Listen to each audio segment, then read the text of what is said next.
ఆ తల్లి పేరు మిషనరీ మిస్ జోన్స్. ఆ తల్లట ఎప్పుడు ఎవరిని గురించి అసలు నెగిటివ్గా మాట్లాడదట. ఓ రోజు ఆవిడ నోట నుండి ఎదుటి వాళ్ళ గురించి నెగిటివ్ మాట ఎట్లాగైనా రాబట్టాలని వెళ్ళారట మనలాంటి వాళ్ళు.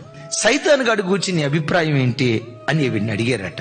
ఏమి చూసి అంటదట, సేవలో నేను ఇంత కష్టపడి పనిచేయటానికి నా ఇన్స్పిరేషన్ సైతాన్ గాడే అందంట.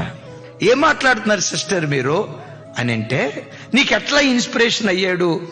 ఆవిడ చెప్తుందట, సైతాన్ గాడు గర్జించు సింహం వలె ప్రతి క్షణం ఎవరిని మృంగుదునా అని వాడు తిరుగులాడుతున్నాడే. జనాల జీవితాల్లో నాశనం చేయటానికి 24/7 365 days ఎంత హార్డ్ వర్క్ చేస్తున్నాడు కదా వాడు హార్డ్ వర్క్ చూసినప్పుడల్లా పడగొట్టడానికే వాడు అంత హార్డ్ వర్క్ చేస్తే బాగు చేయటానికి మనం ఎంత హార్డ్ వర్క్ చేయాలో కదనని సైతాను గాని చూసి నేను ఇన్స్పైర్ అయ్యాను అన్నదట. ఎప్పుడు గుసగుసలు దేవుని బిడ్డల జీవితాల్లో ఉండకూడదు.